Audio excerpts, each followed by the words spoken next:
Matt Rempe is a restricted free agent, and we are discussing why the Rangers must lock him up right now.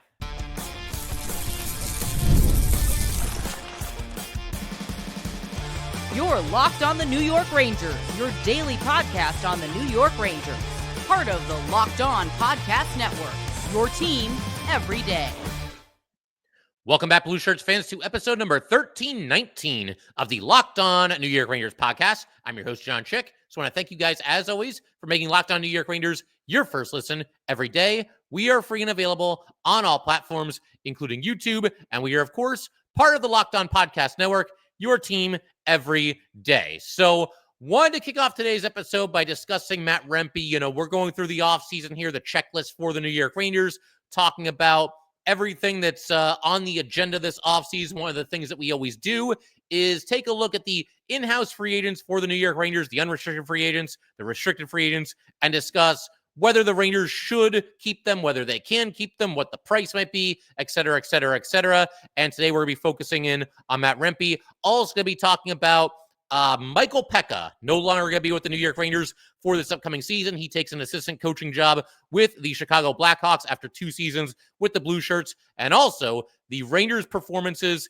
in the World Championships. The World Championships have concluded. USA is your gold medal winning team, and we'll discuss that at the end of today's show. But for right now, Matt Rempe. My opinion here is that you got to keep the big man in town. I think for sure that he's a unique player and somebody that adds a certain amount of jam, some forechecking ability. He's somebody that I think is an underrated skater as well. And if nothing else, you've got somebody that's going to go out there and play like a wrecking ball every single night. And the Rangers could probably use more of those types of players rather than fewer of them. And with Rempe, as far as where things stand right now, 22 years old, he is, as I mentioned, a restricted free agent. His ELC, which just expired, carried a cap hit of $820,000 per year. He'll certainly get a raise on that. Not like a massive raise, but, probably be making about double of that if I had to guess. Coming off of a solid season, I said toward the end of this past year, which was obviously mostly bad for the Rangers, if we're being completely honest here, he is unironically one of the only Rangers that improved this year from last year, that actually gave you maybe just a little bit more than you were expecting this year versus what the expectations were coming into the season. I think Will Cuylle is another one. And other than that, you guys let me know which Ranger this season that was here the season before exceeded the expectations that we had for them. And granted, the bar was set pretty high last year, but still, just about every player on this roster basically regressed. I don't think Rempe was one of them. I think he gave you a little bit more than you were probably expecting. We saw him start this past season with the Hartford Wolfpack, actually, and he actually, he had the right mentality when he was there. Talked about getting to play more minutes, talked about getting to, kill penalties, basically just hone his craft. He seems to have the right attitude about this when it does happen. Like I said, he did begin the season with Hartford. He ended up playing in 42 games with the Rangers this past season, so he appeared in more than half, just barely more than half, but more than half of the Rangers' regular season games this past season. I mentioned the 42 games played. That included him playing in 37 of the Rangers' final 43 games down the stretch this season. So once he got back in there, he mostly stuck in the lineup. He ends up with 3 goals, 5 assists, 8 points. He was a +7 and 117 hits in just 42 games, while averaging only 8 minutes and 30 seconds of ice time per night, while also blocking 14 shots. As far as the hitting goes, we know that's kind of his calling card, but the fact that he can even rack up that many hits in such a short period of time when he's on the ice, again, just 8 minutes and 30 seconds per night, tremendously impressive there from Matt Rempe. And it gives you an idea that this guy is going to hit anything that moves. If he has a chance to finish his check, he's going to do it. I think as this past season progressed, we saw him, not necessarily slow down or anything like that, but he was just more under control. He would deliver these hits, and they were big, but they never crossed the line. And there were times where he was unfairly targeted, whether we're talking about, an interference penalty or basically him hitting somebody too hard. That might be something that we just have to put up with going forward, that he's going to be targeted by referees and that he's going to get penalties in situations where other guys would not get penalties. I'm not condoning it at all because I think it's nonsense, but that's just kind of the way it's gone for Matt Rempe. And hopefully, if he stays on the right side of the line, because he does toe the line, if he's able to do that, hopefully in due time, that makes him less of a target, for officials going forward. But, something else I got to mention here. one of the few players on the Rangers, I mentioned that he improved, right? One of the few players on the Rangers here that could actually make you feel something this past season. If nothing else, even people that might not be the biggest fans of Matt Rempe, they don't get all the hype, et cetera, et cetera. He at least goes out there and makes you notice him in one way or another with the physicality. Obviously, he's pretty hard to miss with the size, but he takes full advantage of that size advantage, that strength advantage. And like I said, he goes out there and hits everything that moves. And one of the few Rangers that you did typically notice him night in and night out, whenever he actually was in the lineup, despite the fact that he doesn't play a lot of minutes. I think as far as an extension is concerned with Matt Rempe and the Rangers, and I do think certainly something will get done here, you're probably looking at something kind of short range for the time being, maybe in the 2 or 3 year range. I mean, he's far away from, becoming a UFA or anything like that. So I think you're looking, 2-3 years, somewhere in that ballpark, maybe somewhere around like $1.5 million per season for Rempe. I mean, does that sound about right? We've gotten to a point where I should have looked this up before I hit record, but I think the league minimum is right around 800K. It's right in that ballpark.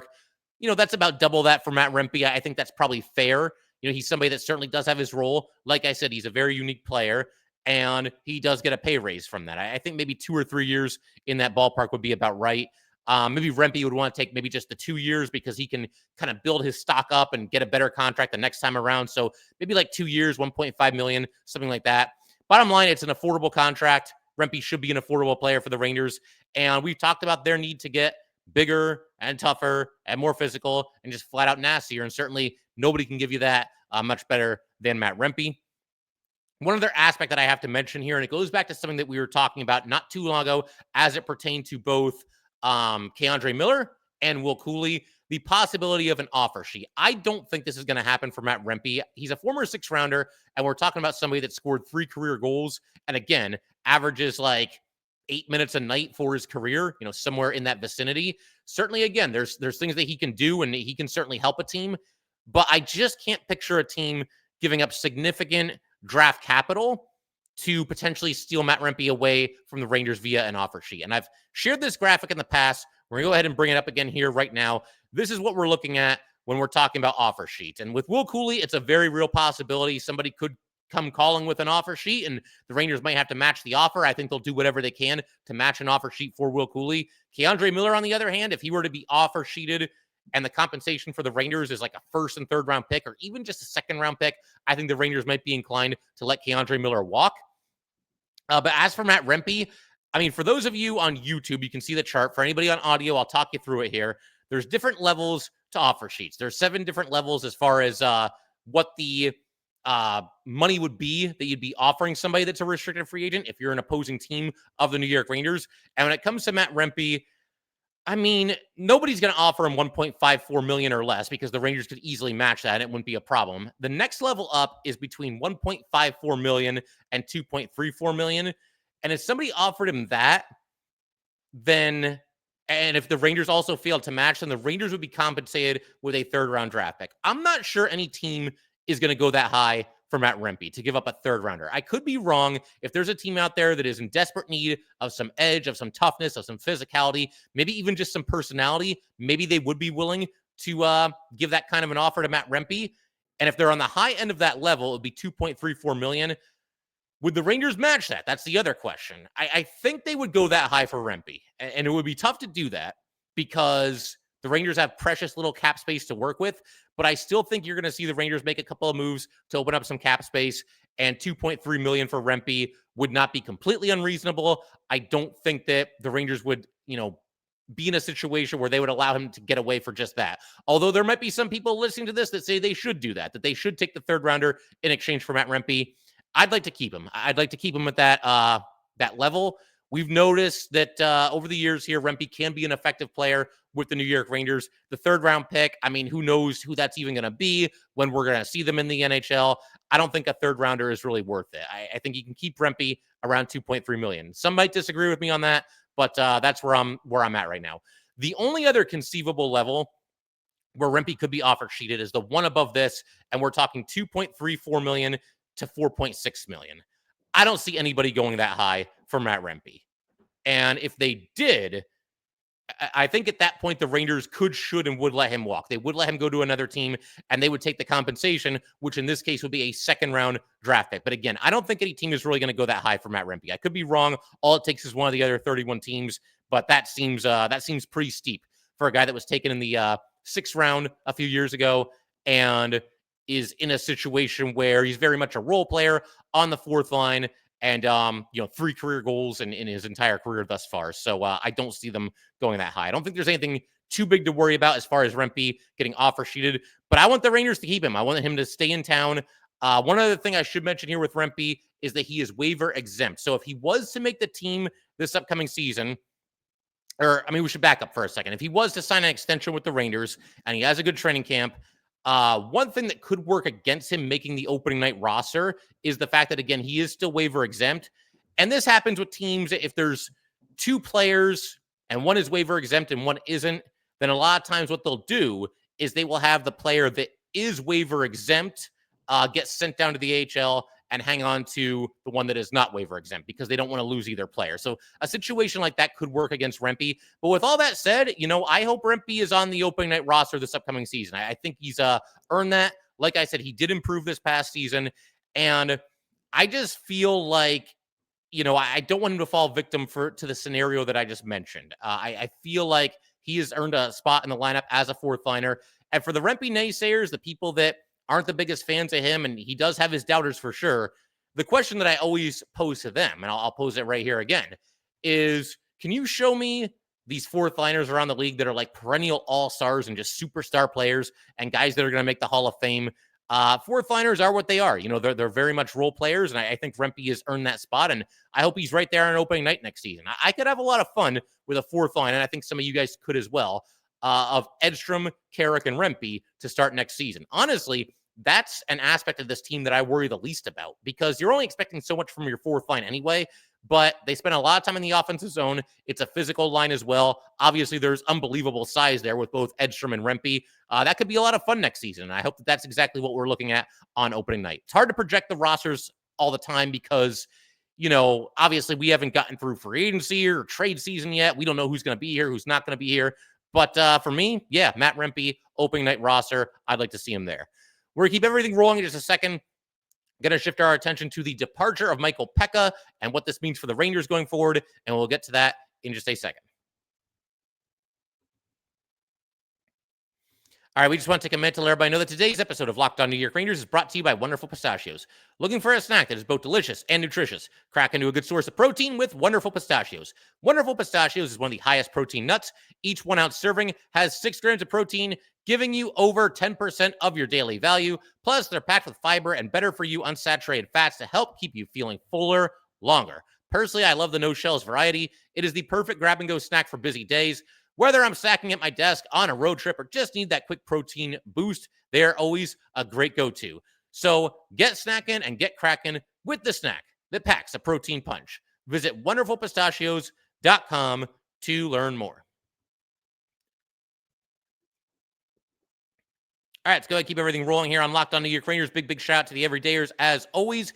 In our next episode, it's actually already recorded. Going to be counting down the 5 worst losses of the season for the New York Rangers. And there were some heavyweight candidates for the top spot there to even be on the list. More candidates than I would like, but I did the best I could with this.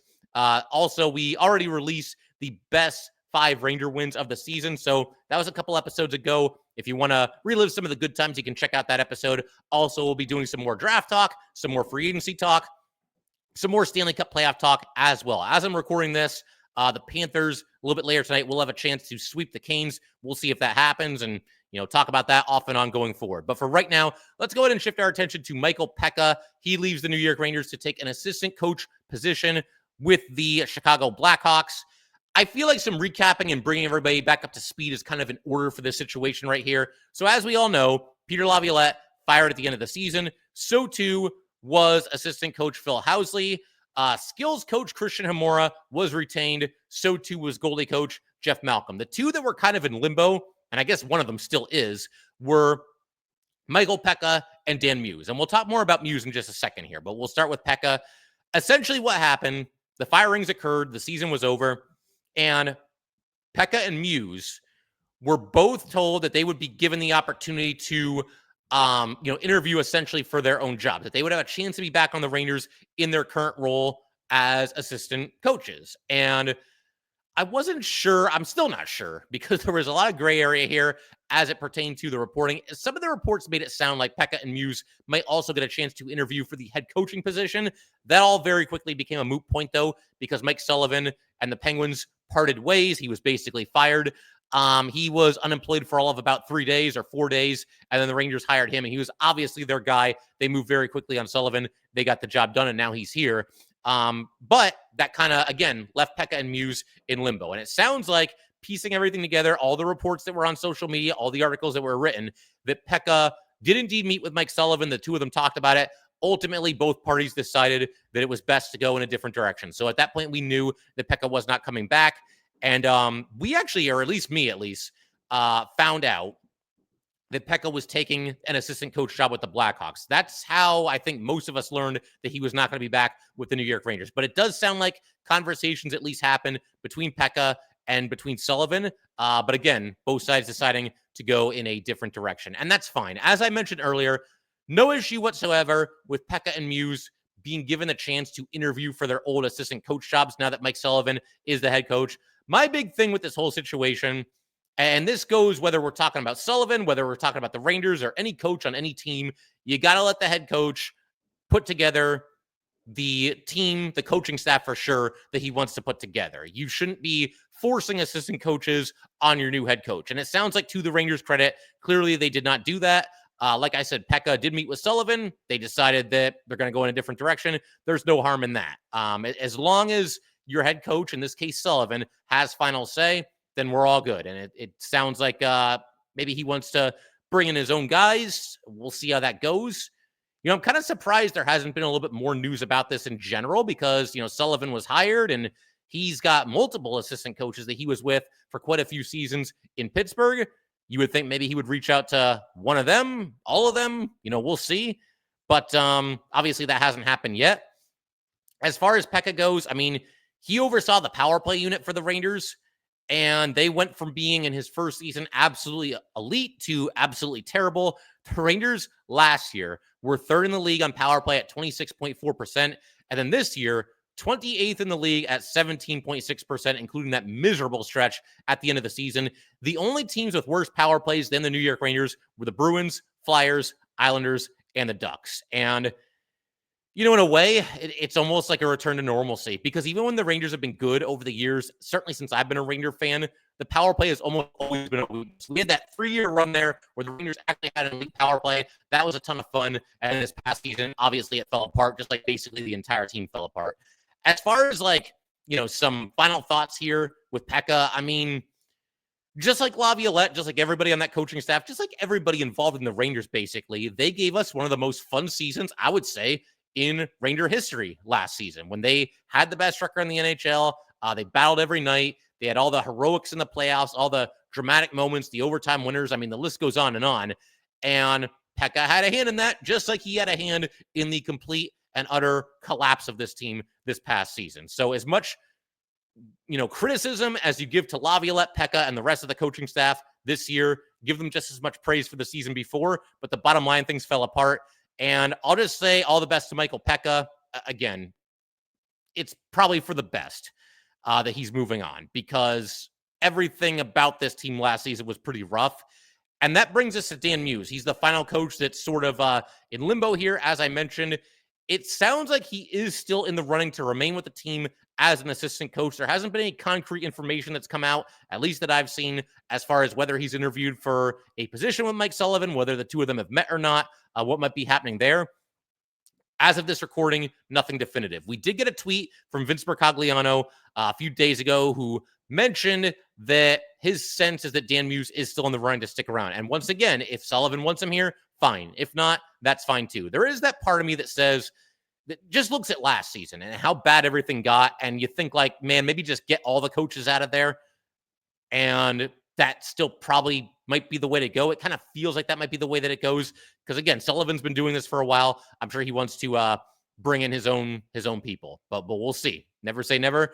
And we'll keep an eye on everything and discuss the fate of Dan Muse once it is ultimately determined. But in just a second, I'm going to keep everything rolling. Want to shift our attention to the recently concluded World Championships. Going to talk about Mika Zibanejad. We got to give Mika some props and talk about something that I think is an encouraging sign from Mika Zibanejad in this tournament. We'll also talk about the other Rangers that participated. We'll get to all that in just a second.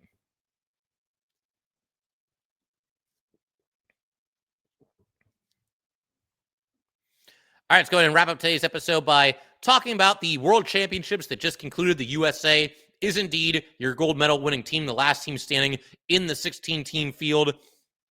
And, you know, the Rangers obviously had some players participating. It was really interesting. I mean, just to kind of recap the tournament, the game that caught everybody's attention and got everybody talking, I would say, is right after the preliminaries. You get to the quarterfinals. There's 8 teams.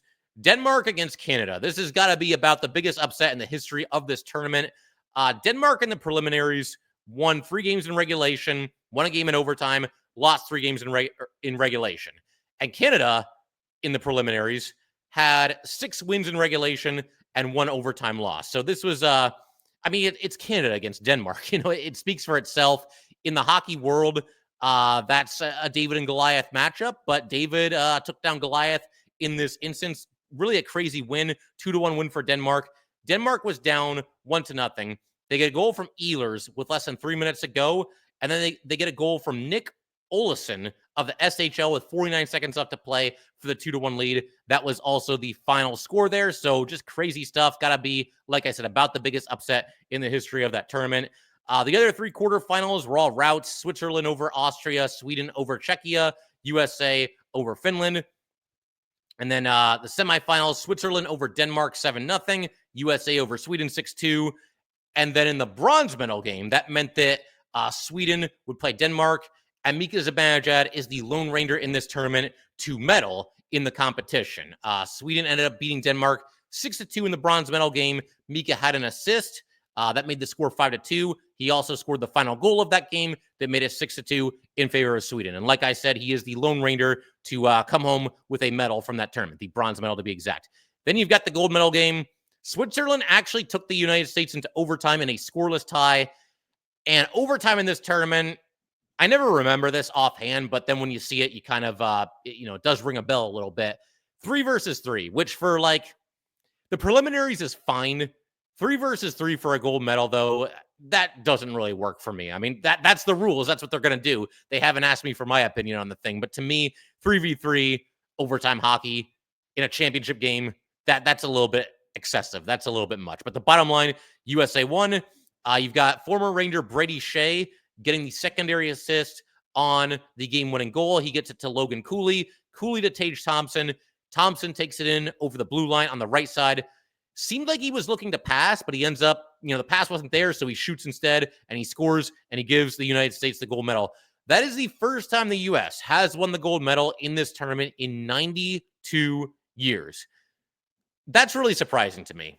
It probably hasn't been that often where, they've been the favorite to win the whole thing, but 92 years between tournaments for the U.S., that is pretty surprising. And the thing that I loved about this, during the celebration, the gold medal celebration here, the United States players brought a jersey of the late Johnny Gaudreau onto the ice with them. You got to figure Gaudreau would have been playing in this tournament, certainly if, what happened hadn't happened. And just a tragic situation there. Honestly, though, now that I think about it, now that I say that, if Gaudreau was still with us, the Blue Jackets might have made the playoffs, and who knows what would have happened there. But he is a good enough player, and they were close enough. He might have tipped the scales a little bit in their favor. So that's kind of crazy to think about as well. Obviously, very secondary compared to the tragic loss of life. But again, a very nice touch by these players, a very thoughtful thing to do. Bring Johnny Gaudreau's jersey, onto the ice for the gold medal celebration. As far as the Rangers in this tournament, they had a handful of players who participated. I mentioned Mika Zibanejad. He ends up with 9 games. 9 goals would have been something else, but pretty good tournament nevertheless for Mika. 9 games, 5 goals, 3 assists. He was a +3 in the tournament. He was also an alternate captain for Sweden. And I'll also say this. I think it was a good sign for Ranger fans that Mika Zibanejad actually played in this tournament, which sounds a little silly on the surface, I'm sure. But if you think back to the start of this past season with the Rangers, right? Mika Zibanejad's out there. he's kind of in la land. He's just not really competing. He just doesn't look like he really wants to be there. Now, granted, you can say the same thing for a lot of players on this Ranger team, certainly during the months of November and December specifically, which were just a car crash disaster for the New York Rangers. But it got to the point, it was so bad with Mika at the start of the season that people were starting to like really question his passion for the game, his drive. Like, does he even actually want to be there? And honestly, I don't think that was an unfair question to raise while all that was happening. He just looked completely disengaged and just obviously wasn't producing in a meaningful way either. But just the fact that he played in this tournament, I mean, look, he gets a chance to represent his country. So that's, I'm sure, a big part of this for Mika Zibanejad. But he's under no obligation to play in this tournament. Nobody is like forced to play in the World Championship. So just the fact that he actually, showed up for this and obviously played some great hockey. Like I said, 8 points in the 9 games and was an alternate captain for Sweden. That's encouraging as well. Hopefully he comes back refreshed, ready to go this season, and determined to get off to a much better start this year than he did this past year. Because I don't think Mika's going anywhere. I know a lot of people like to throw it out there. Oh, trade him, do this, do that.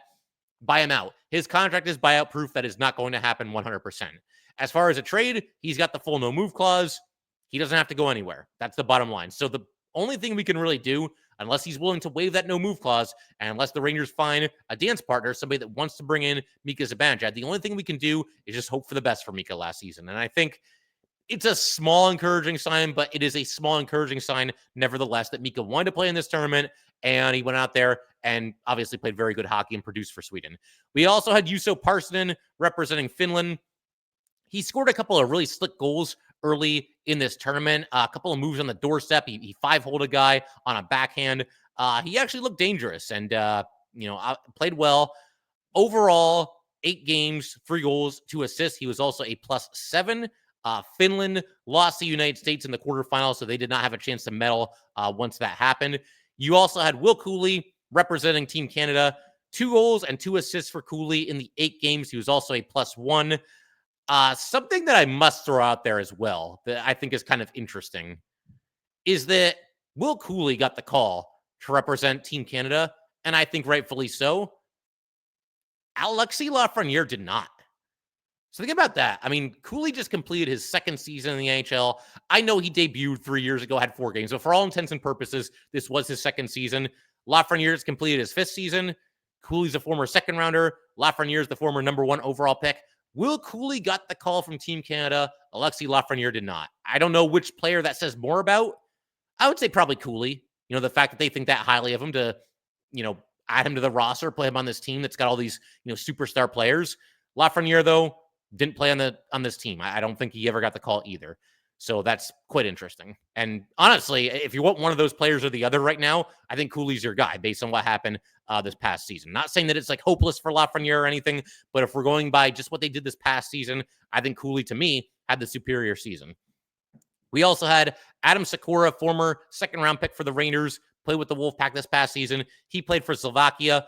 Only 1 assist in 7 games for Sykora. He was also a -2. Sykora is coming off a 30-point season with the Hartford Wolfpack. We also saw him captain Slovakia during his last run in the World Juniors. No letter this time at the World Championships, I don't think, for Sykora, but kind of disappointing that he was that unproductive offensively in the 7 games. Now, granted, they're the underdog more often than not when they step onto the ice, so maybe there's only so much he could do. There were some lopsided scores in this tournament, to be sure, but would have liked to have seen a little bit more from him for sure. Interesting player going forward. We'll see if he ends up making his debut for the Rangers this season or not. I got to think he would start this season with the Wolfpack, but we shall see. And then the only other Ranger that participated would be Dylan Garand for Team Canada. He played in just 1 game for Canada. It was actually the first game. He was behind Binnington and Marc-Andre Fleury, so he wasn't going to play that much. But they were up against Slovenia, was Canada, in the first game of the preliminaries. And I think the idea was, well, he's here. Let's just give him a game. And he got a shutout. Granted, it was an 11-save shutout, which will let you know how that game went. But he got a shutout nevertheless to Dylan Garand. So that was cool to see as well. Brett Berard was actually going to play for the United States, but he pulled out at the last minute due to physical limitations, believed to be a minor injury. But sounds like him and maybe even the Rangers didn't want to chance anything. So, yep, that's where things stand. U.S. wins the tournament. Mika Zibanejad wins a bronze medal. And now we move on. We turn our attention to, like I said earlier, free agency, the draft, all that good stuff, the ongoing Stanley Cup playoffs. We'll be talking about all that going forward here on Locked On New York Rangers. But that will do it for today. If you would like to get in touch with this podcast, please send an email to lockedonnyrangers@gmail.com. Once again, that is lockedonnyrangers@gmail.com. Definitely give us a follow on Twitter as well, at JChick17. Once again, that is at JCHIK17. And definitely subscribe to Locked On New York Rangers YouTube channel. Thanks again, guys. I will see you next time.